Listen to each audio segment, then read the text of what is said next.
ராணி உன் ஆஃபீஸோட பார்க்கிங்கில் தான் இருக்கேன். கொஞ்சம் வெளியே வர முடியுமா? ஒரு முக்கியமான விஷயம் பேசணும்.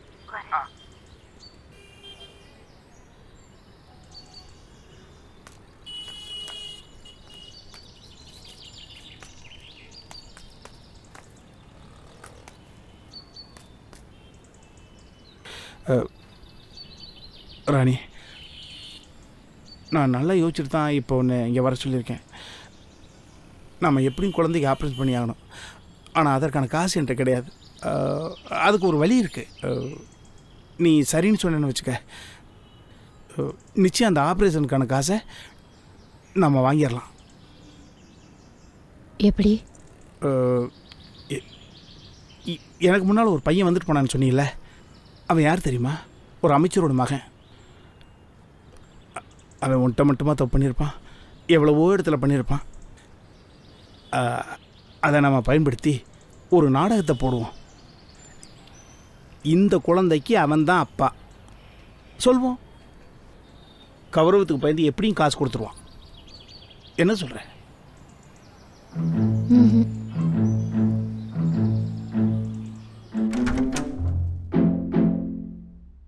இது என் பொண்ணு ராணி. உங்ககிட்ட நாங்கள் 2 பேரும் 2 நிமிஷம் பர்சனலாக பேசணும். மூளைக்கு மசாஜ் கொடுத்தானா பரவாயில்ல, காலுக்கு மசாஜ் கொடுத்து கவுந்து கிடக்குறானே. வெயிட் பண்ணலாம்.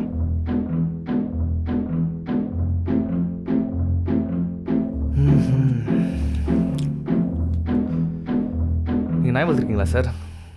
ஏதோ ஒரு நாய் இல்லை, பக்கு. அதான் மூஞ்சி அடிச்சு நசுக்குன மாதிரி இருக்குமே. நாங்கள் யாப்பா நாயை வளர்க்கணும்? 30,000 செலவு செஞ்சு நான் வாங்கினேன். ஆசையாக பட்டுன்னு பேர் வச்சேன். சரி. அப்புறம் அதுக்கு என்ன food, medicine, leash, collar, injection, chewing bone, chewing காங்க, மாதத்துக்கு ஒரு வாட்டி ஸ்பா, டெய்லி முட்டை, வாரத்தில் 2 நாள் சிக்கனு, கால்சியம் டேப்லெட்டு. ஏழைக்கு கிடைக்காது, பணக்கார நாய் கிடைக்குது. கண்டத்தையும் தின்னாமல் இருக்கிறது ஒரு மவுத்து மாஸ்க்கு. ஓஹோ. இவ்வளோவும் செஞ்சு திடீர்னு அதுக்கு உடம்பு சரியாமல் போச்சுன்னா ஹாஸ்பிட்டல் தூக்கிட்டு ஓடணும். இது போக அதுக்கு அடித்த ஃபர்னிச்சரு, பெட்டு, ஷூவு, சாக்ஸு, அது ஒரு லிஸ்ட்டே போகும் சார். ஒரு வயசானதும் பட்டுக்கு ஹீட் வந்துடுச்சு. அதான் வயசுக்கு வந்துடுச்சு. ஃபஸ்ட்டு ஹீட்லேயே மேட் பண்ணக்கூடாதுன்னு அதுக்கு அடுத்த ஹீட்டு வரதுக்குள்ளே எப்படியாவது ஒரு கேசிஐ சர்டிஃபைட் மேல் தேடுது இருக்கே. ஒரு மேட்ரிமோனியல் சைட்டில் பொண்ணை தேடி கல்யாணம் பண்ணுறதே ஈஸின்னு தோணும். சில வாட்டி ஃப்ளைட் ஏறி போய் தான் மேலே பிடிக்கணும். அப்படி தான் நான் பார்த்து வளர்த்தேன் பட்டை. ஒரு நாள் எங்கள் தாத்தாவோட திவசம். அவருக்கு பிடிச்ச மாதிரியே எல்லாமே பண்ணி வச்சு சாமி கும்பிடுவோம். அவருக்கு கருப்பட்டி பாயசம்னா ரொம்ப பிடிக்கும், எனக்கும் தான். நான் சாப்பிட்டு பட்டுக்கோ ஒரு பவுல் கொடுத்தேன். நான் பகலே தூங்க மாட்டேன் சார். அன்றைக்கின்னு பார்த்து அசந்து தூங்கிட்டேன். அது திடீர்னுட்டு ரோட்டில் தெரியுற திறனை கூட போய் மேட்டர் பண்ணி வந்துடுச்சு.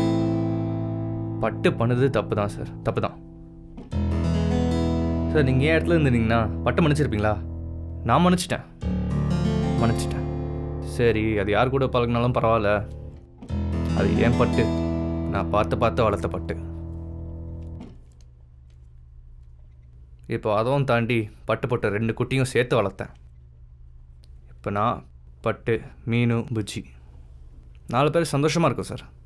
ஓ, இவன் நாயோட உன் குடும்பம் நடத்துகிறோன்னா? எங்கே பட்டு குட்டி இருந்தோம். இப்போ அந்த 2 குட்டிகளுக்கும் 3 வயசு ஆயிருக்கும் சார்.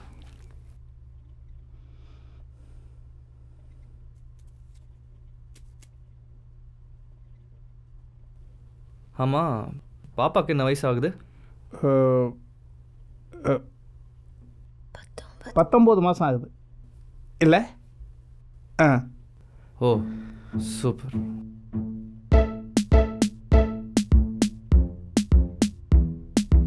சரி, குழந்தைக்கான எல்லா செலவையும் நான் பார்த்துக்கிறேன். தேங்க்யூ தம்பி.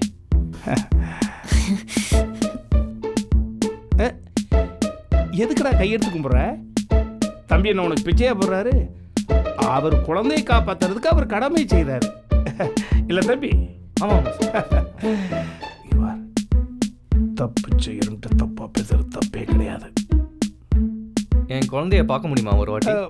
கண்டிப்பா தம்பி, பார்க்கலாம். Super sir. அப்புறம் நாங்கள் வரட்டுமா? சார் ஒரு நிமிஷம். என்னாச்சு? இந்த விஷயம் என் அப்பாவுக்கு தெரியாமல் பார்த்துக்கோங்க. அதுக்கு தான் நீங்கள் வழியெல்லாம் பண்ணிட்டீங்களே, அப்பா கிட்ட நாங்கள் எதுக்கு போகிறோம்? அப்பாவுக்கு தெரிஞ்ச என்ன ஆகும்? எக்ஸ்பீரியன்ஸாக சொல்கிறேன் சார், புரிஞ்சுக்கோங்க. எக்ஸ்பீரியன்ஸ்லையா? ஏன்னா உலகத்தில் இருக்கக்கூடிய போத வஸ்து எல்லாம் டேபிளில் கிடக்கு. என்ன இவன் மினிஸ்டர் பையன் இப்படி இருக்கான்?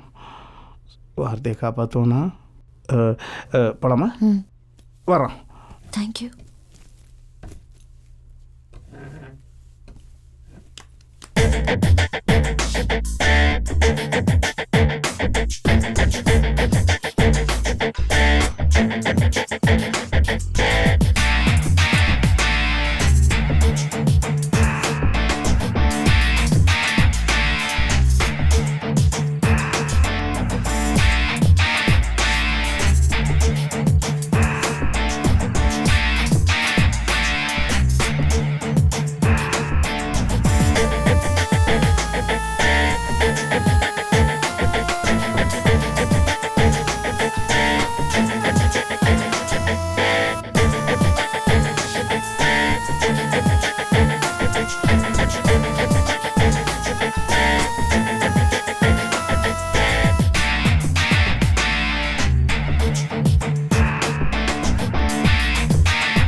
பார்க்கலான்னு வந்தேன்.